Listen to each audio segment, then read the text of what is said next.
Moving on with the next part of our program, I request our honorable speaker, Professor Madam, Professor of Molecular Biology, Deputy Head Department of Cell and Molecular Biology, Uppsala University, Sweden, to come up on the stage, please.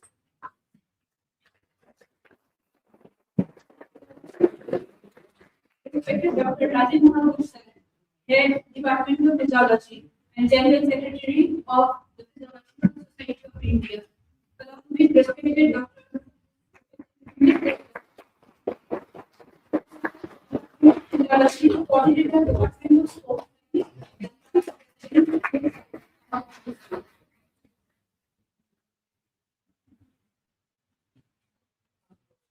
Now, may I request Dr. Rajan sir, please deliver the welcome address.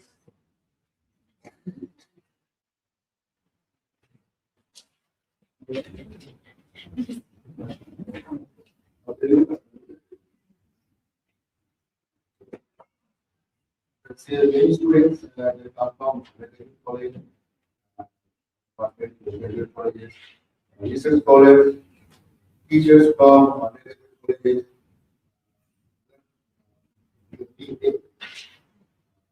All are welcome. First of all, I would like to express my sincere gratitude to Professor Supona's panel. Actually, without her, it was not possible to gather here. So, thank you very much, ma'am, for coming here and valuable time to us. I hope all the people will enjoy lecture.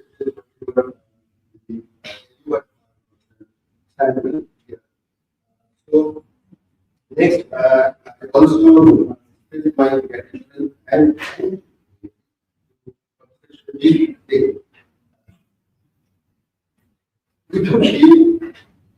was also not possible because a few years he is the key man, key person to initiate every year he tries to organize seminar, gathering people from abroad, millions of students try together and really he becomes successful. I will get the aid is one of the aid department is the normal responsibility, including work. I just give permission to go ahead.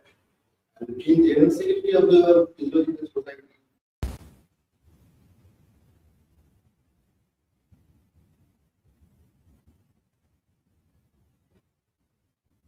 established in 19 July. So the next coming Monday is 13 July. So it was established by many eminent scientists physiologists from India, mostly from Kolkata. Both from which many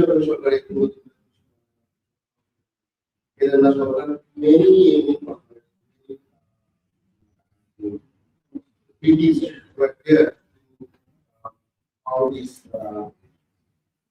society of India. After this competition, Kolkata is one state of India. Our motto as a society member, we basically promote scientists not only in India, but promote scientists by offering them different motivations. We also promote the young scientists.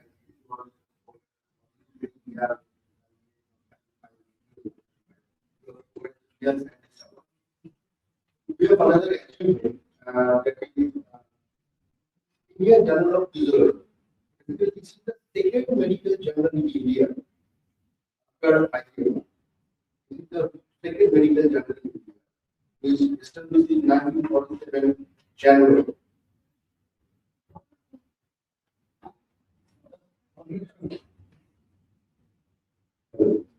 So, in 1947 January, Indian Journal of Physiology was tried to nurture journal. Still now is now in here in this also. It's done very well. It is one of our heart of our society.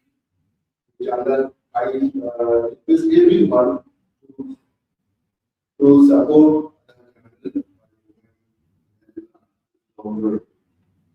next, we also promote the scientists and evolution of the society.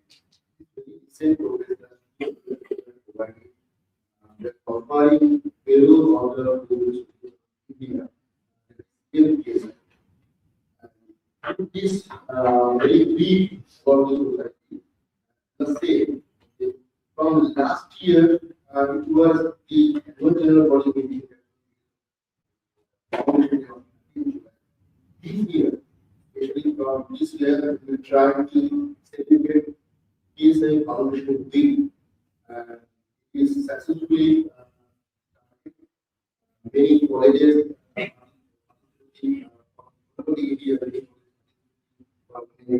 UG level seminars. From 6th July, colleges.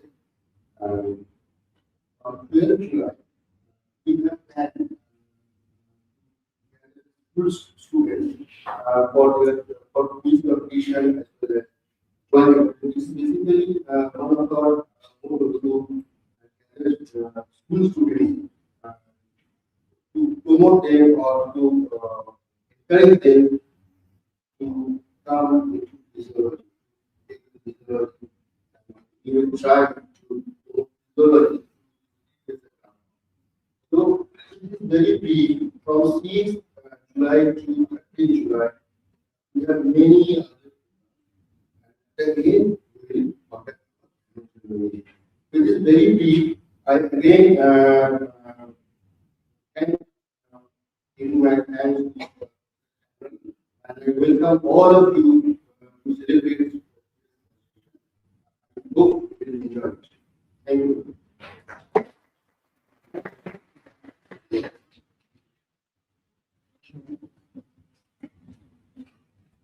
Sure. I have been given the opportunity to introduce Professor Shanal. He is basically professor at the Department of student. She he MSc and PhD from the Department of Biology at one of the religious university. It was followed by a short postdoc at large university students. Shane was appointed as an assistant professor in Usha University in 2002. And since then, she has been working strongly in research, education, as well as administrative areas of the university. She is a member of the scientific council of the Swedish Research Council, the main government funding organization of Sweden. She also represents Sweden in European molecular biology. Shane has been director of the International Master Program in Applied Biology in Uppsala for more than 15 years. For her pedagogical skills, she has been given the Distinguished Teacher title in 2020. Dr. Shane has recently been recruited as a guest professor at the University of Johannesburg, South Africa. Supona's research addresses the fundamental mechanistic questions in protein synthesis and folding, combining molecular biology structure and chemistry in an integrative approach and investigates how protein are synthesized inside cells, how antibiotics target the ribosome, how translation factors regulate peak and increasing of translation, and how protein misfolding leads to amyloid activation. Our model systems include mycobacteria, staphylococcus, Giardia, etc., where she tried to be fundamental and standard lab developed the eco-explain JE28 for active inhibition of ribosomes and deconstituted cell-free translation of various bacteria and eukaryotes for studying protein synthesis in the chemistry. Samuel was one of the pioneer contributors to establish ribosomal RNA-assisted protein synthesis, underscoring ribosomes' role beyond translation. Our work contributes to illuminate the complex choreography of protein biosynthesis, offering new insights into both fundamental biology and protein characteristics. So this is very brief about professional. So just to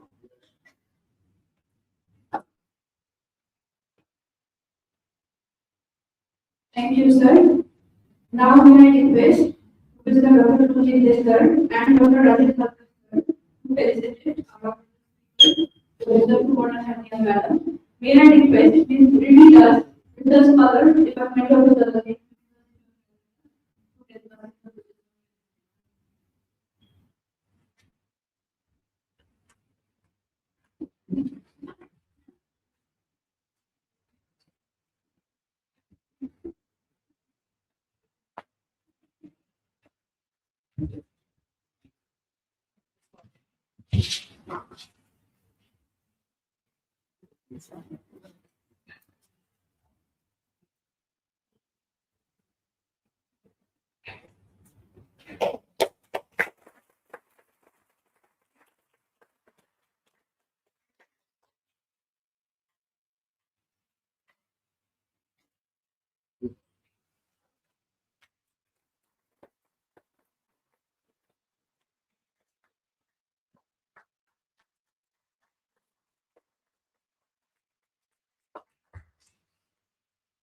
you. Now we will start with the lecture. May I request Madam to begin the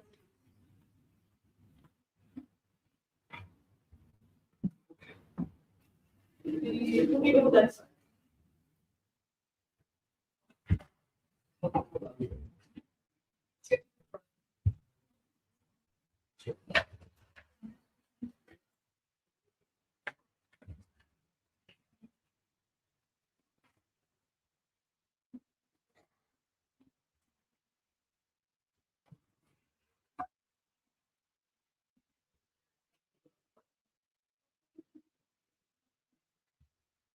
Cities are both fun, so he finds everything.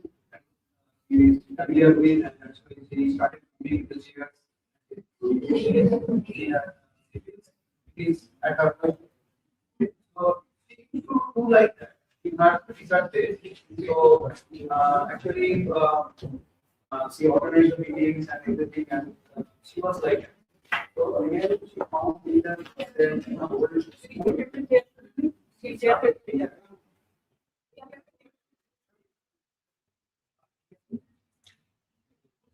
Enough to say. Am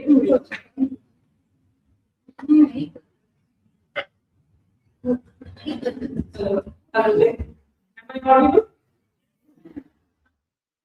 So, I don't know where should I begin. So I have spent about 6 to 7 years, very valuable and happy 7 years of my life down in the corridor. Present every day, no Saturday, Sunday spent. I did my master's and PhD, and actually, if I would count the real valuable years of my life, I would say that those 7 years are the most valuable life. So coming to this hall and coming to this building already makes me nostalgic. And while we were settling down, I would like to start by asking a question. That do you know what is special about this building? What is here in this building? Anyone?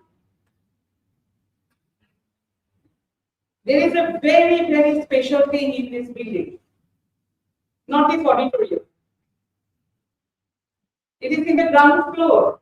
That is the first electron microscope of India. It was built here in this building by Professor Mihir Dave and his team. And my father was part of that team. So he apparently, my father says that he has built up this building, bringing bricks and set up fans and stuff like that. So I have a very deep connection with the cyclotron. Also, That has now moved to SINP. exactly. But downstairs, like the microscope, when we first saw, I did not realize that what kind of thing is that takes so much space to be a microscope.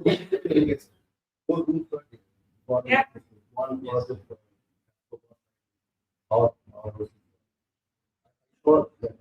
Yes. And I have been very fortunate to inherit the library of Professor Hilal Bey. He was our neighbor. And I think all books that could not restore, it was so much.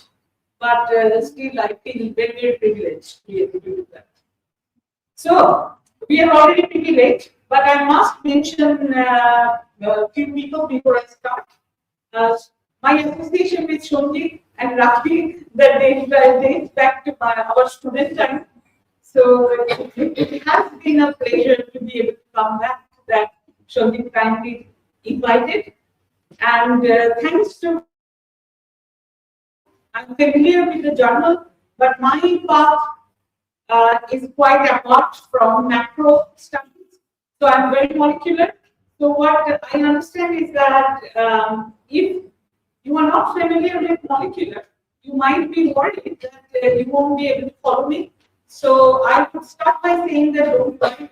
What I will do is a massive storytelling, and that doesn't need much pre-knowledge in the subject. So I would like to thank Physiological Society of India for making this possible. And when I was a student, I always imagined, like I thought many significant speakers talk in this auditorium, and I have always thought that okay, one day I will come and give a lecture here. So this is very nice. This is my second lecture in this hall, but it's very, very amazing feeling. Also, thank you, Dr. Haldan, for this beautiful introduction. And when I was talking to Sandeep's colleagues in his lab, there was a PhD student who was talking about music therapy for pain. And I was asking that whether the mouse models can hear music. But I was convinced after the discussion that yes, music therapy works. We know that very many hospitals actually try that seriously. And so thanks goes to Nilakshi for such a beautiful inauguration. Although it is a proper Borsha, not Boishaki Borsha, but I enjoyed that very much. So with that, can I start? We do like this. The format will be the following. That I make certain slides, but I do not have the ambition to cover each and everything. Right? But if you guys don't understand something, I would say that don't hesitate, raise a hand. If time permits, we will sort out the confusion then and there. Otherwise, gather your questions, and in the end, we will have time to discuss. Okay? So, we start with this. We start with this, and you all know that this is a situation of animal hibernation. So the bear, hamsters, and there are so many animals which hibernate. And normally that is what we know by hibernation. That in the winter time, that they will actually stop their regular metabolic processes, and they will actually take an inert state, but kind of sleep. But it's not like our sleep; it is actually for weeks or months. During that time, they do not even need to eat, right? So if somebody couldn't eat, then normally all metabolic processes, digestion and all the processes, the rate will go down. And this is called this inactivated period we normally define as hibernation.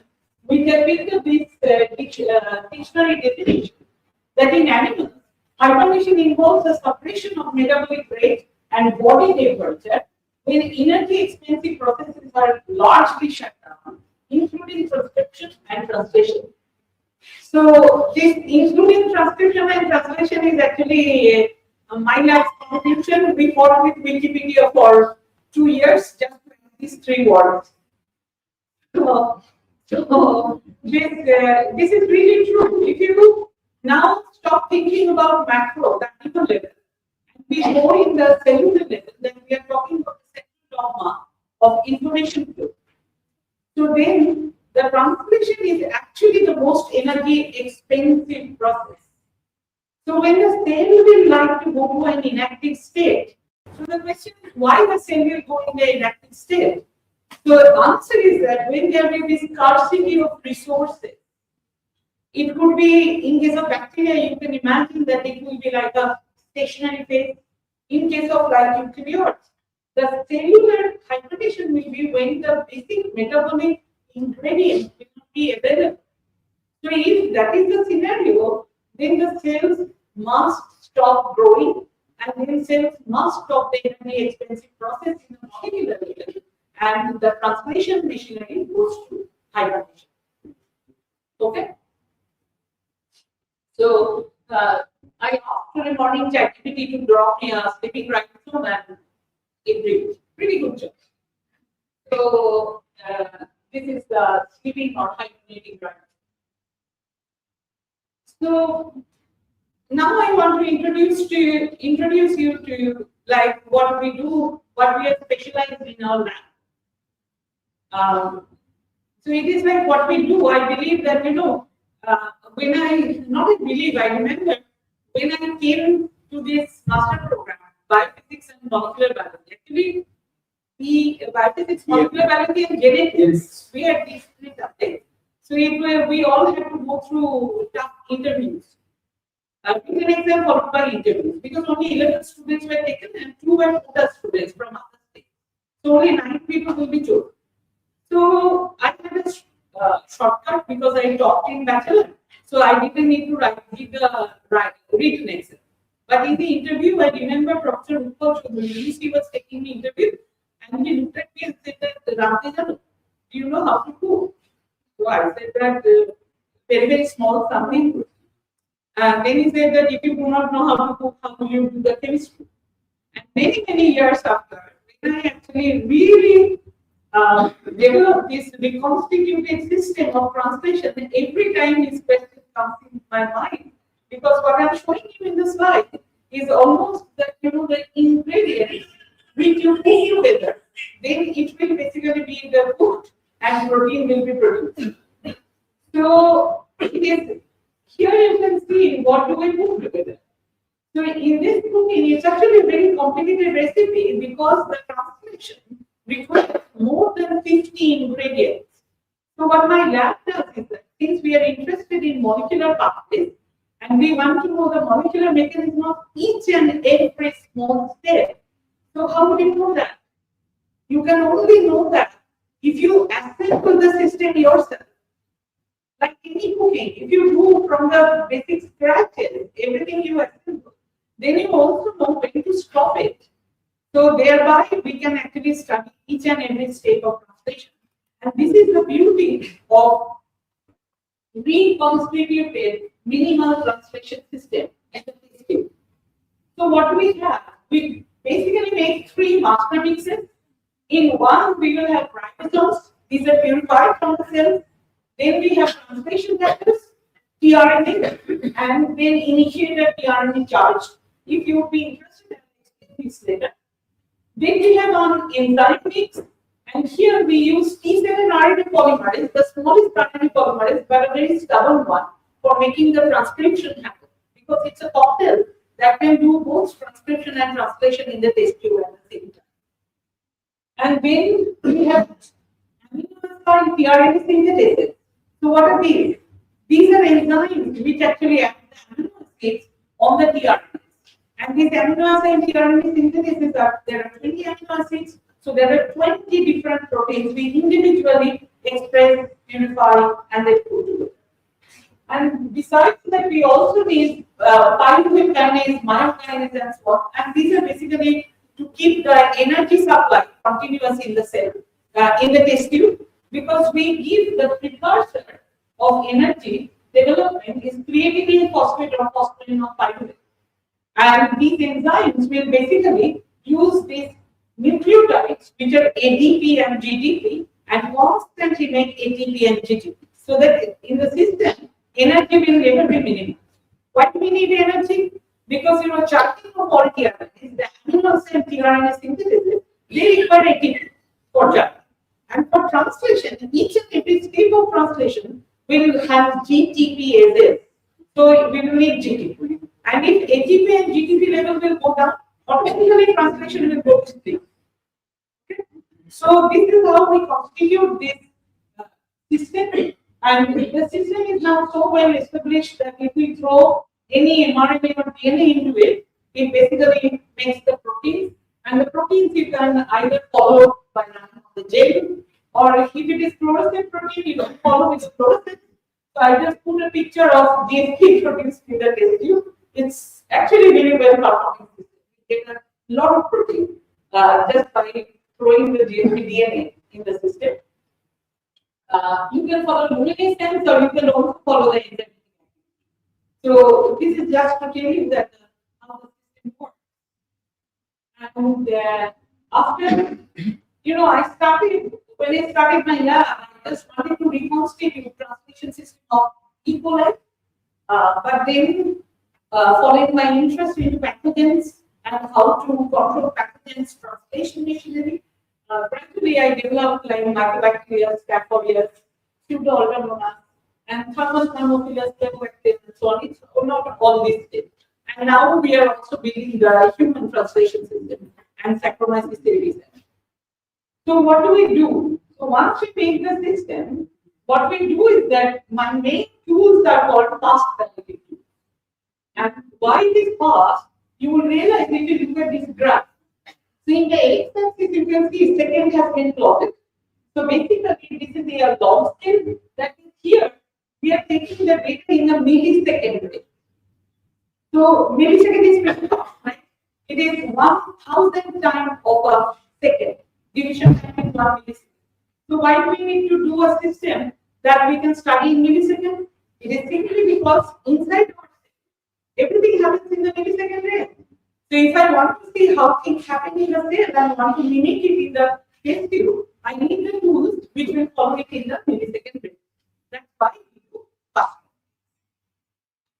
And then what we do is that we normally, the button is reduced. So normally we complement that with structural biology. We use quite a lot of electron microscopy these days because the electron microscopy, as I'll show you in the next slide, is an awesome tool or extremely powerful tool that allows you to visualize the machinery inside the cell as it is inside the cell. So we use that, and when we are happy with that, we do a UV simulation so that we completely understand the molecular mechanism. So now I bring you to the actual topic, and you know these what you see here, these creatures, these are diplomonads, these are Giardia. It's not as romantic as you see here at all. I just developed it in Photoshop. Actually, they are pretty nasty. If anybody gets giardiasis, it's diarrhea, it's definite for several days. And nowadays, I talk to the doctors in the medical college, and they say that drug resistance is a massive problem in rural Bengal. That I earlier just some kind of Metrogyl or this kind of tablet will cure it very easily, but now giardia is resistant to Metrogyl, so this is a growing problem. And that was my stimulation of working with giardia and trying to understand its translation system so that we can come up with a new type of medication and new type of tablet that has nothing to do with membrane synthesis or nothing to do with Metrogyl kind of medicine. Because often what happens is that in the rural area where the sanitary conditions are quite poor, then post-surgery or post-delivery patients, if they get this drug-resistant giardia, then it's short fatal case. So that was my main inspiration to try to look into giardia's translation and find out that if we can come up with new therapy and new drug therapy, where it will take several years to progress. Yeah? But while doing that, the story I'm going to tell you is that this is really a discovery because it was not a hypothesis-driven research. So here you can see in the title of the slide, it's written IFRT, mediated translational hibernation.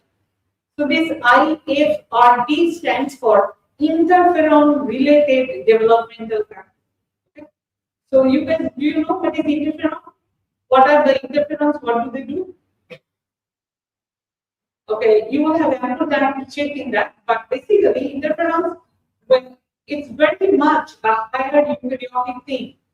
So I was super surprised that giardia has something which is so we will come to that. So here is a little bit more introduction about giardia. So it actually looks under microscope like this. And giardia intestinalis, it can be ganglia or intestinalis. It's basically a flagellated protozoan parasite. You can see that it exists in two forms. This is the protozoa, and then when it gets encapsulated in strong meshes, then they form cyst. Cyst is the infection stage of the protozoa. So when due to poor sanitation condition, if the cyst is indulged, then with food or water, then inside the stomach, inside the digestive system, you know the pH changes, right? Inside the digestive system, and that actually makes the membrane of the tough wall of the cyst, and then from there the protozoa is formed. And this protozoa is the main reason of the diarrhea because they elicit some kind of toxin and that leads to diarrhea, and they develop actually a lot of this. So the protozoa cyst that I said, and the interesting thing is that this giardia it's actually such a lower level of prokaryote. It actually retains some qualities or some molecular features from prokaryotes like bacteria. At the same time, it has developed features like eukaryotes. So from evolutionary point of view, it is actually a very interesting model system because this is almost like an intermediate between eukaryotes and bacteria. If I show you the pathogenic tree of life, you can see that here we can see that all these bacteria part of the tree has got here. This is bacteria, these parts are here, and here is the eukaryotic part, and diplomonas are the lower types of absolutely lower variety of. So that is why it reduces the quality of both bacteria and eukaryotes. But we didn't know that. We had to learn it in a very tough way. So when I said that I was inspired to find some medicine or some drug that would be alternative to metroidine kind of drug, so that the resistant bacteria, resistant Giardia can be killed. So since my expertise with translation, I started looking into old literature. And then I found that very old literature where Giardia seeds were treated by doctors using common bacteria-specific antibiotics, like chloromethane. And also their neomycin. Those things were become tried. And then there are like physiological journals. They have reported what is the recovery frequency, whether those drugs work. You know, chloromethane is an antibiotic that specifically targets bacterial drugs. So we were very curious to know that how come chloromethane actually gets some recovery from PSI. So what we got is that we culture some Giardia in the lab, and then we first isolate the ribosomes and have a look, and then we will develop it through translation system and then try different drugs. It all started. But you know, in research or from PhD onwards, wherever you go, basically what we learn is how to handle failure. So obviously we failed in culturing Giardia. Actually, culturing Giardia was okay. The difficult part was collecting Giardia. Has anyone have any experience with Giardia? No? You guys never got Giardia seeds. That's really impressive. But this Giardia is a surface hanging plant. So it sticks to surface. So in order to culture, we have to try all possible funny stuff like putting the bottle in slanting position. Then one of my PhD students did 3D printing with a lot of crevices and so on, so that we get more surface to grow Giardia. Okay, so Giardia grew, that's fine. Problem was collection, because they hang on to the surface so tightly. You cannot collect it, because you cannot collect it on open surface. You cannot culture it on open surface like petri plate and so on. It's just technically not practical. So there were special flasks. And only way we could collect Giardia is by banging those on table, so that they will fall. And it was a horrible and messy process. And despite all possible protections, we were very afraid that anybody who was working in the lab would get Giardia. And we didn't know that whether the strain is super harmful or not. We had to take the strain what was available in my colleague's lab in Uppsala. There is one Giardia lab in my department. So after a lot of really physical and other kind of activities to collect Giardia, you know how much we got? Less than 1 gram. Less than 1 gram Giardia we got. They are actually visible. So my postdocs, what they did is that they immediately crushed those Giardia. It's not like hand. We used a big beater, crushed Giardia. And then we centrifuged the debris and immediately put it on a close cushion in ultracentrifuge and ultracentrifuge something. And they brought the tube to me and said that we got it. So I said, no, just enough trying. We have time to do this. Let's go on. And then I thought that there was nothing but what my postdocs did. They immediately set trial breeds. And next in the weekend, they collected the trial data. And what I saw is this. So I got one phone call. And they showed that, you know, there is no ribosome, but we can clearly see 28 days and 18 days back. So whatever was invisible, there was some nanomolar ribosome. So this was the case. More interesting is that this is what they saw in electron microscope, primary electron microscope. So beautiful ribosomes. Can you see these particles? So these are intact, absolutely awesome quality triangles, which I was telling that no, nothing happened, let's throw. So So we just continued over the weekend, and on Monday we saw amazing micrograph. Then also I was telling them, yeah, that's good, but you guys have contamination, maybe it's E. coli rhizome or from our farm comes bacteria. Okay, but then they took up the challenge and they solved the structure. My entire team put together and we solved the structure within 10 days, and that was really mind blowing. That if you are interested, I will explain you privately in pipeline. But basically, what happens is that we collected like 300, almost 400,000 these ribosome particles. Earlier, we had to do manual picking from the image, but then now there is AI and there is the CNN network, so we could actually pick up like 400,000 particles within one night. And then we did the 3D classifications. And after 3D classifications, we could see two major classes. And one has very good density for the small subunit, one had very good density for the large subunit. Here is the bar. This is the heat map. So you can see that more blue it is, higher the resolution, and more red it is, that is the poor resolution. So this blue part is like 2.5. So this is already very, very high resolution. So when we just saw the first heat map and this density map, I already knew that we have almost the highest resolution of eukaryotic map. And then we saw the structure. Isn't it beautiful? It's altogether 60 components with 4 ribosomal RNA components and 57 different proteins. It took us about 4 months to get to this structure. And it was beautiful and intact. And this one we were ready to publish. And we were writing it up, and we were very happy that okay, the paper didn't go to page. And then you know what happened? This is the mockery of doing science. I got a paper to review from exactly same journal, Nucleic Acid Research.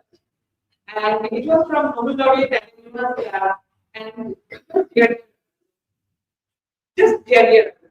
So what happened is that it's very funny that I had a master's student. She actually took a PhD position in analytics that that's what I'm solving GIS structure. So Anna was also solving structure. They just somehow almost no discussion. The paper is still there, you can see, but it's Nobel laureate paper after all. So I told the editor that I can review this. I have conflict of interest. I'm sitting with the same story. So the editor told me that okay, if you can give me your paper within the next 3 days, we publish back. So we were not still ready because I didn't want to do the paper like what I did, just observation. I wanted to analyze. So we said, okay, sorry, you go ahead. So they published in 2022. And we were sitting with this structure from 2022, and then people were very sad. The postdocs, they have to move on. So they were quite sad that, oh, we got spooked and so badly spooked.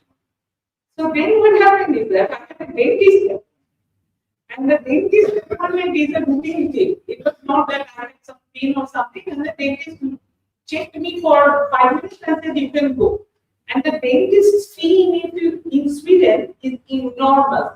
If you hear, you will be shocked. And it doesn't come within any kind of health insurance or anything. So I just said, just 5 minutes. Take something more. And then the doctor said, there is a Swedish word he said, looking along the way, like you will find if you look for. So he said that, and then I'll give you 5 defects. Will you be happy? But I came to the lab thinking of that Swedish phrase, looking at the lake.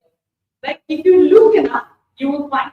So I told my group, let's open the micrograph again.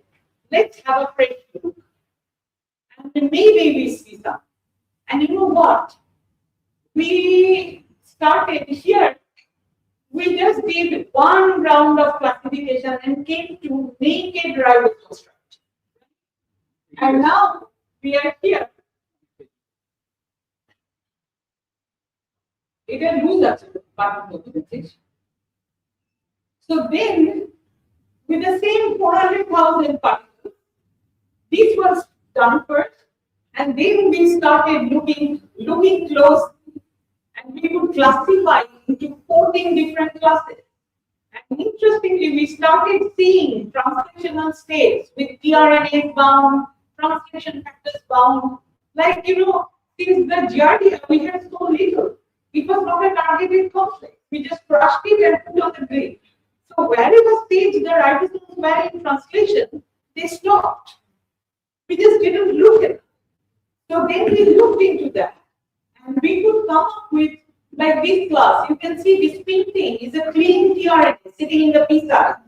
Here you can see 2 tRNAs sitting. And then this class, which had about 80,000 particles, we looked close enough and we could see actually elongation factor, EEF2, absolutely perfectly bound, ready to translocate. So with all these structures, I'm not going into details how we did it because it's like 3 people's work for 1 full year since Arizona published his paper. We published this in 2023, but we could actually come up with the whole, like a molecular movie of this whole elongation state in GRD. So, this is called the classical state where you see 3 tRNAs like A site, P site, and E site. We could clearly see that. And then what happens is that the first thing happens is the small subunit rotates and it goes to hybrid state. So we could see that. And then we saw this EF2 is bound, ready for translocation. In bacteria, we call it EFG. In eukaryote, we call it EEF2. And then we saw post-translocation. Not only that, there is one signature protein, L1. We could see that its movement very, very beautifully. We also saw a new kind of ribosomal movement that was not reported before in lower eukaryotes. That is, it's just not ratcheting, but it's also rolling. So that I can explain you this property, we did this movie for this entire translocation. So here you see 3 tRNAs. Now you see this is the ratcheting movement, and the tRNAs go to hybrid. This tRNA now moves so that the peptide bond can be formed. Now you see the peptide bond is formed, EF2 comes and it rolls ahead, and then this one is now translocation is done and it comes back to the cluster. So it was beautiful. So from the same, like what I thought that we didn't get anything, no, nothing. We could solve the entire translocation cycle.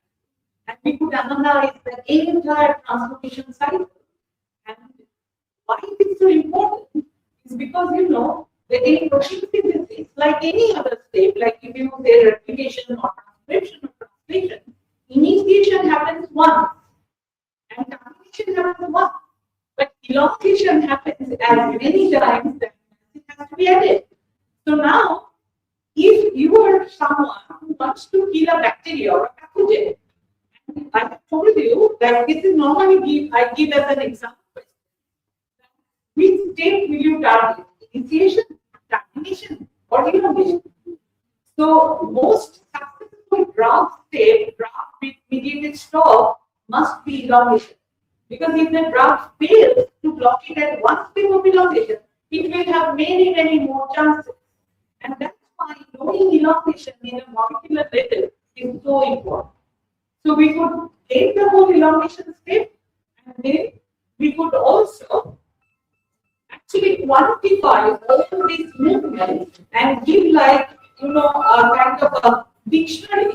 Or if you see 30-degree movement, then we call that this is ribosomal ratcheting, this is ribosomal protein, and so on. Okay, so here we see now something that I wanted to talk today.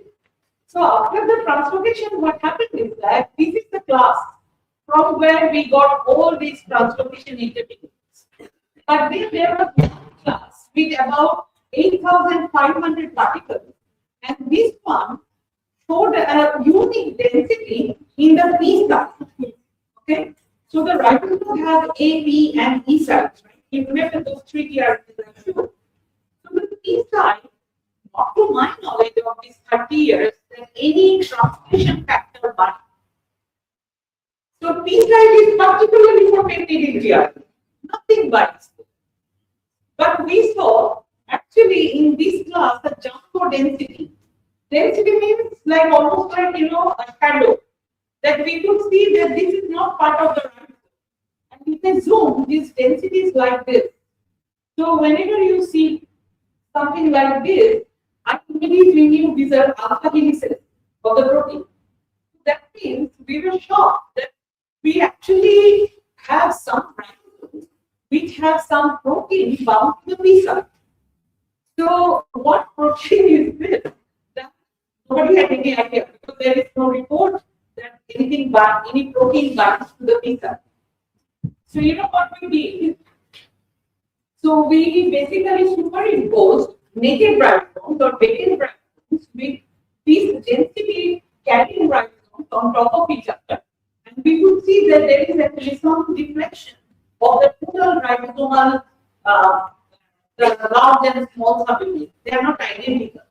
So we realized that this is actually a functional state. But then the actual another crazy run started to identify the protein.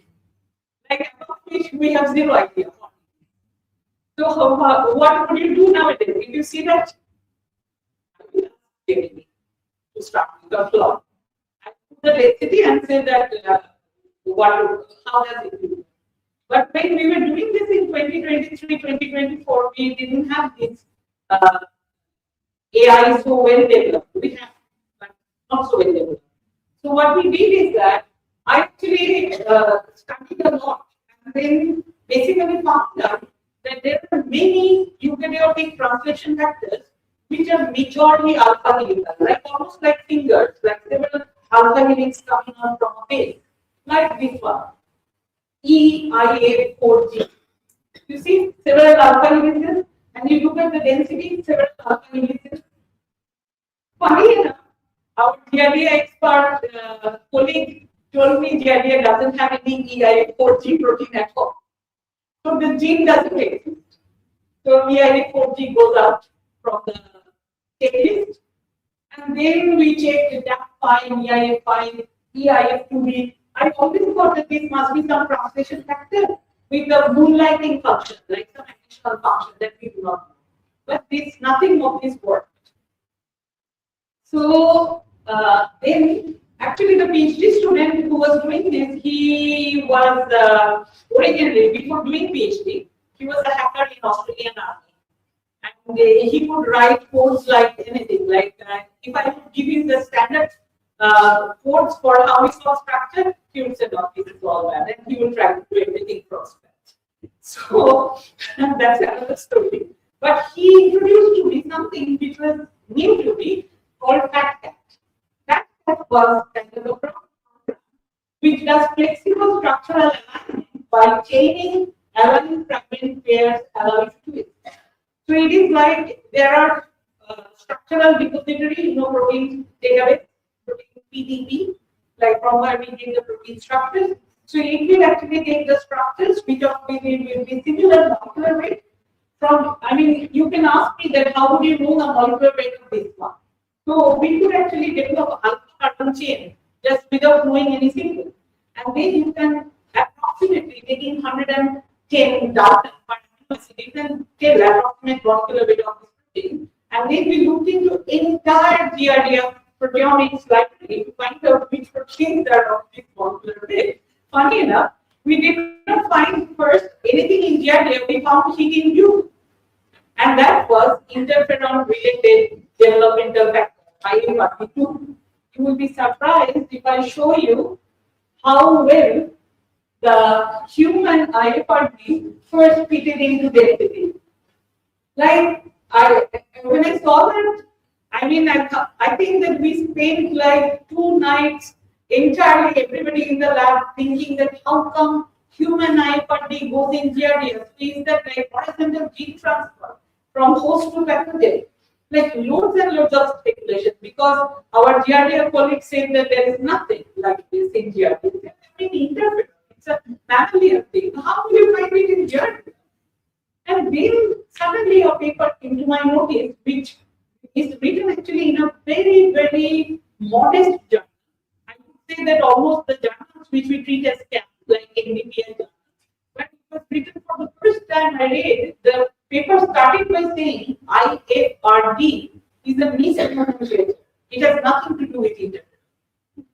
It is a predominantly alpha helical protein like interferon. So it was actually by mistake thought that it has something to do with interferon, but it's named, that's why I do not take the name interferon related developmental factor. I would rather say IFRD is its name.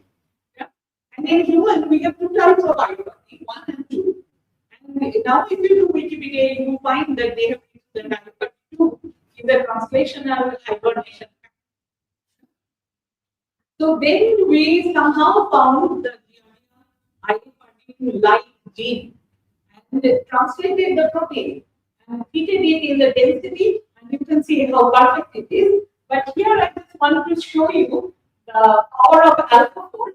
AlphaFold generated basically the pink one is the AlphaFold model. So you can see how accurate it is. And then the actual model is the blue one. Only difference was this flexible C-terminal nail, AlphaFold drew differently, and then when I fit it to our density, it will go in this direction. So we were shocked that we identified a new protein factor, IFRD-like factor in Giardia, and that binds to PSI. And what did I say? That PSI is basically for peptidil tRNA. So what peptidil tRNA does? It basically holds the peptide. It is so important. Without the peptidil tRNA, next round of elongation cannot happen. So now suddenly if you see a protein factor sitting in the place of PSI tRNA, it's obvious to understand that this is something that doesn't allow translation to happen. That's why it is blocking the PSI. So we immediately understood that just not in human or in rabbit, there was only one publication in rabbit. So we realized that in Giardia also similar mechanism exists. So it's an evolutionary conserved mechanisms we suddenly came across, and that's why I said that I feel that this is like a discovery that this IFRD-like protein exists from lower eukaryotes like Giardia to all the way to human, and they can bind to naked ribosomes in the P side, and thereby it will block the tRNA to bind to the P side, and then it is kind of a silencing factor. So why I am still not saying hibernation is because there is a definition of hibernation. Hibernation is somewhat related to lack of resources, and then it should be a recovery process. That things which go to hibernation, they must return to the normal growth. But just looking at the structure, I was not confident that I can say that it is a hibernation factor. So I kept on talking when I am presenting, I kept on telling everyone that it's like a factor that is silent structure. Yeah? And then, so this is now what you can find actually in even in Wikipedia. This is ribosome binding protein that acts as an inhibitor of mRNA translation by promoting ribosome inactivation. It associates with P and E sites of the ribosome and inserts the C-terminal helix into the mRNA channel to preclude translation. So it was Andrew Everett who actually identified the protein. And then he left, he graduated his PhD and left, but we didn't publish it. And after that, I got a postdoc who did PhD in Mumbai IIT, Varsa Doktora. She took over the project, and she should get the main credit for proper structure solution of this IFRD Giardia and its molecular interaction. We can like this.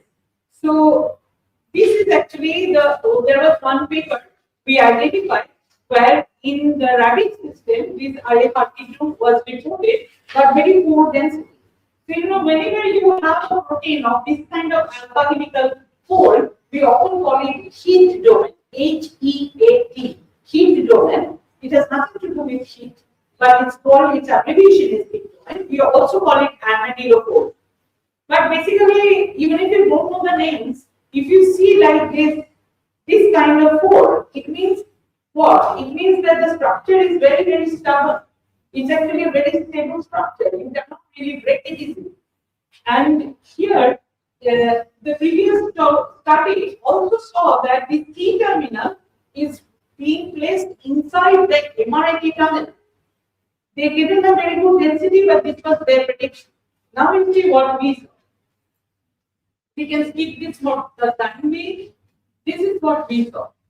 So we saw actually if we zoom into the PSI, we saw that this protein is exactly overlapping the PSI tRNA site, and then it has this extension, this green part, the C-terminal extension that goes inside the mRNA tunnel, but not so much as in the rapid origin.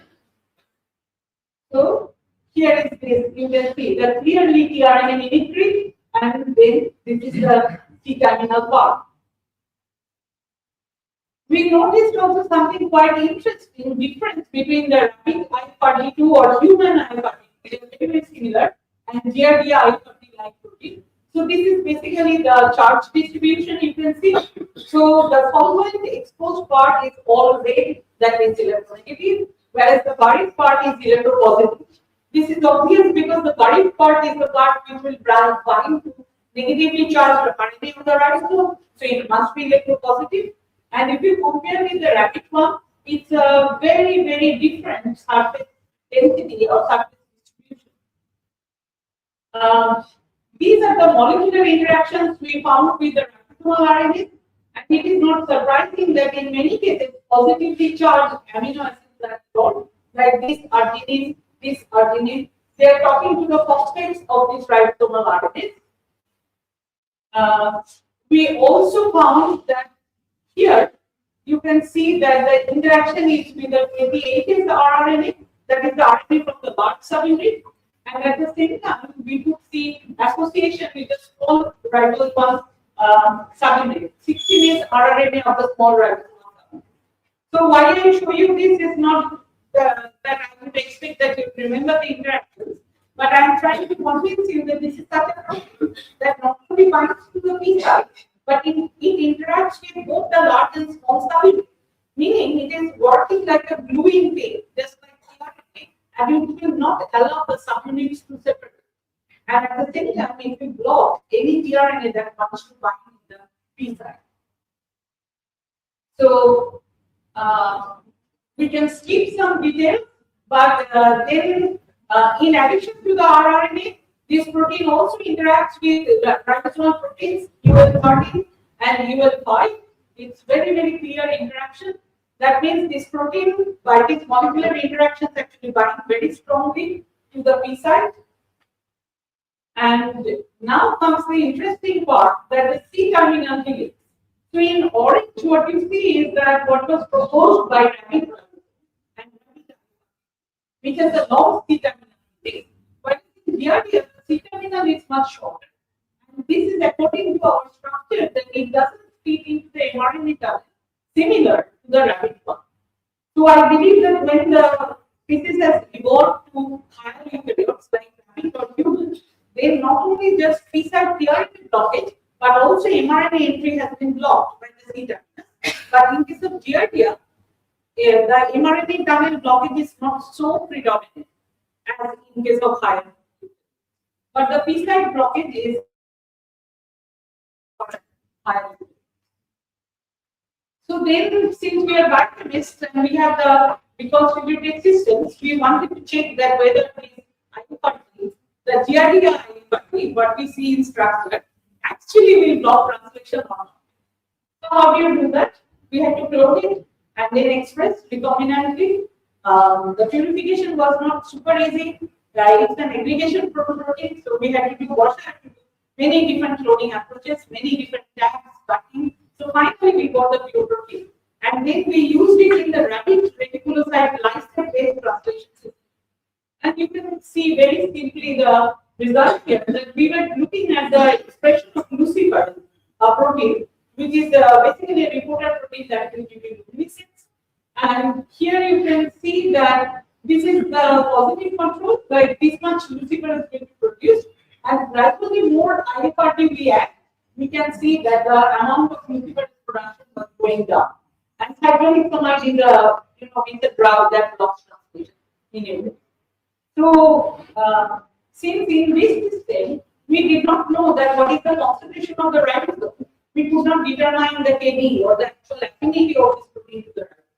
But when we will do this experiment again in our own reconstituted system, I believe that we will be able to determine the KD and all thermodynamic and kinetic parameters.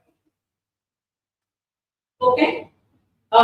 So basically, we are almost in the conclusion slide. So this DRD IFRD has similar structural form as human IFRD report, despite difference in amino acid sequence. You know, amino acid sequence of this protein. Now we can go back to that slide. The amino acid sequence is actually mass reversible. Yes. So if you see the comparison of the GRD I42 with the rapid I42, the sequence similarity is as low as 80%. But despite that, the final structure is so similar and the mode of action is so similar. This actually is one very good example of structural mimicry, not a sequence-based mimicry. And if you also look at the evolutionary tree and follow the similarity of this DRD I40, you see that this in green is basically comparison with the rabbit I40. It's very, very low. Whereas the rabbit and human, if you compare, they're so close in the tree, they are like 90% similar to each other. So this is another puzzle which we haven't solved yet, but it is not uncommon in nature. The two proteins from two different species, which are very, very dissimilar in amino acid sequence and of the same structure and thus the same function. So this was the second observation, and then so this is definitely a translation inhibitor. So we have first time identified that this is a translational inhibitor, and we could show with biochemistry and more experiments Varsha has done, but these are so complicated thermodynamic experiments I chose not to show them today. But basically, she can clearly see now that if she takes ribosome and then another ribosome with I42 bound to it, and then she tries to bind the tRNA in the PSI, she can see that the tRNA binding is very, very poor. So tRNA binding is definitely blocking tRNA binding is definitely a mode of action. So now the question is when this protein will work, because what we started, the GRT we started with, those are trophozoites. And trophozoites are actively dividing state, right? So you may ask me that why are you calling that this is a hibernation? Because that sample that I started with, that is not a hibernation sample. So this is a little bit of piece of mystery. We have done proteomics and transcriptomics now. So we see that this IFRD2-like protein actually overexpresses in a subpopulation of GRDR, and those cells are smaller. We do not know why it is. So when we got the trophozoite samples, probably a small population were there which were already hibernating. And that's why we got out of 400,000 particles of ribosome, we only got 8,500 particles where the protein was bound. So if we can now, with the physiological experiments, if we can identify at which stage this protein actually blocks translation, so we can actually dig this question apart. But in any case, this is a growing question that can it be that the trophozoite that we had, it had some cells which were going towards cystation. Maybe this is actually a factor which silences translation when trophozoite will go to cyst, because in cyst there is no active translation. So translation has to be stopped. So maybe the big trophozoites become small trophozoites and they go to cyst. But you know, DRDA is such a well-studied thing. I looked into many earlier papers. It's not so common that people have reported like this gradual transition from big trophozoite to small trophozoite to cyst. But we suspect that although we have studied in a molecular level, probably this is the path. Otherwise, there is no reason that in a fully growing trophozoite we suddenly find some ribosomes with this new factor bound in the PSI that is silencing. Yeah. So, and we think that actually blockage of the tRNA in the PSI is good. Yes. Blockage of tRNA binding in the A5, sorry, it should be PSI, is the main mode of action. And then this is Borsha's prediction. So she thinks that initiated tRNA should bind to small subunit and the large subunit should join. And this is the initiation complex which will go in translation. But if IFRD is present, then IFRD will bind in the place of this PSI tRNA. It will not allow the PSI tRNA to bind, but it will allow the large subunit to close. So then it produces actually a ribosome, which is actually super silenced.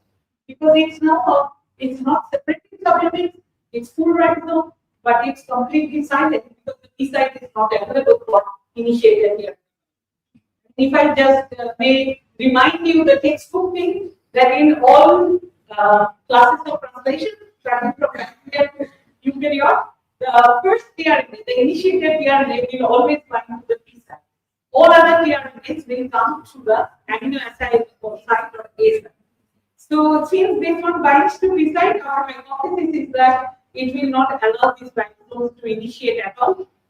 So this is what now Borsha is actually taking experimentally. She has produced initiated tRNA and she has labeled initiated tRNA with a fluorescently labeled methionine, and she is checking now by doing stop flow experiments that whether this tRNA can bind at all or not bind or inhibit or depart if this antibody is blocked. So I think that altogether it's not a, I mean it's a very nice story, but it's still, why I say it's a very nice story is because now we are publishing this, but I think that this story actually opens up many more questions than the answers it provides. And you know, now if you look into the literature, the hybridization is a very, very hot topic. And in all fields of all classes of bacteria and eukaryotes, people are reporting different kind of hybridization factors. So I believe that we have just scratched the surface unknowingly, and then we have come up with it. So if we had pure ribosomes, like what we do normally, if we get ribosomes, we sortate them so that anything bound to it will follow. But instead, here we have so little sample, we didn't do that. We just crushed it, spun out ribosomes, put on the tray, and I didn't know when we did that will be such a hot topic or hot field of current time, which is called in situ cryo. Now, each and every lab is doing that. Who have computational power, people are doing that so that people can see ribosomes in native translating state with whatever factor or tRNA bound to it in the cell by doing this. And when we did this, we had no idea that we are actually doing this. So, yeah, I will stop here. I hope that I find it very, very pretty that how this factor actually occupies the P site. It's like a cloud or question mark, and then this part goes in the mRNA binding channel. But in Giardia IFRD2, this one does not go properly in the mRNA binding channel. So it allows us to hypothesize that the main function of this protein is blocking tRNA binding, not blocking the mRNA binding. But experimentally. So here are the people. So Chandrasekhar Mandava and Shwetyan May. These two are senior researchers postdocs in my lab who have worked for many years. Chandra has actually moved to industry now. So these are the people who took the risk of making ribosomes and admitting that they got ribosomes. Then Sonia Majumdar, together with PhD friend Andrew Americ, did this initial GRDA translation is there, the intertranslation cycle. And Andrew's stubbornness was this to identify the protein. Because I said that discard the class. We don't look at what we don't understand. But he found this, and this is Borsha, who actually did the structural analysis. Staffan Zweig, we must mention because we got the idea from him. He is my colleague in the department. Matthew Gatman is in the UTMD to USA, who helps us in complicated classification of cryo. So our this is how Uppsala looks like. Thank you for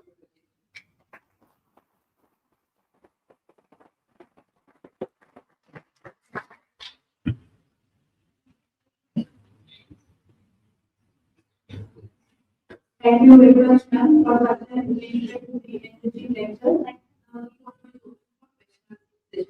Please continue.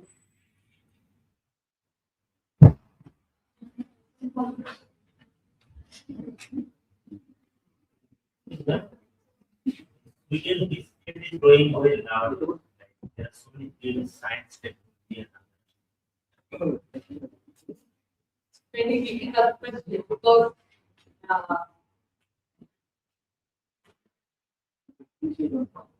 I think that the Sweden's scientific council, where I have served for the second time now, our main motto is to support fundamental research. Curiosity-driven, researcher-initiated fundamental research. And then there are other funding agencies who look at translational research and innovation and technology.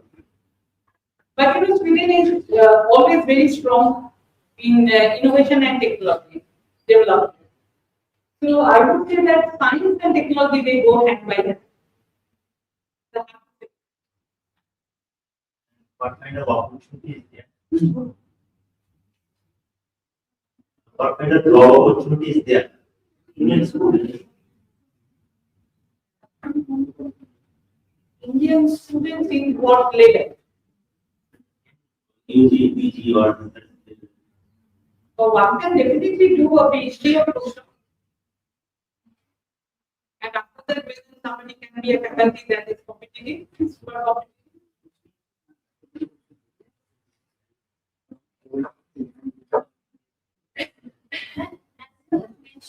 Manual makes the GRDA rapid initial stage of infestation before ORSP would be a viral stage. I think it's a super good question. What we think, what we would like to do, that if we can block infestation, then you know the main problem is this hard wall of the cyst, right? And they are so easily transmissible. So that's why I'm so excited about this research.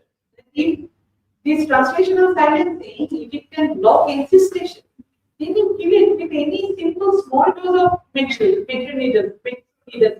You do not need so much medicine anymore. You can kill it with anything, even chloroquine or good water.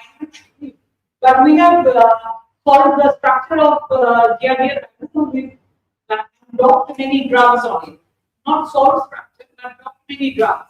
It looks like many antibiotics. But permeability is a major problem. So if we can have a tool that would actually delay cessation or block cessation, that's it. Very specific pathway that is only active the RDA institution that we could inhibit without activity. I am not a GRDS specialist, but I can imagine that there must be the infestation pathway and the enzymes involved. So these are very well studied. So those are people have tried targeting those for tradition. But you know, targeting something only becomes meaningful and it will become a medicine if it is actually efficient and cost effective. So it is, and it has to get to all sorts of clinical trials, and it should not have other side effects. Because you are working with one eukaryotic sample, and we are all eukaryotes. So it has to be a special pathway which doesn't exist in the host.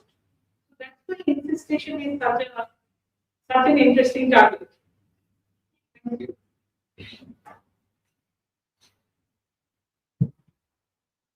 Next, please. And as I said, that the is associated with the suppression of translation and translation.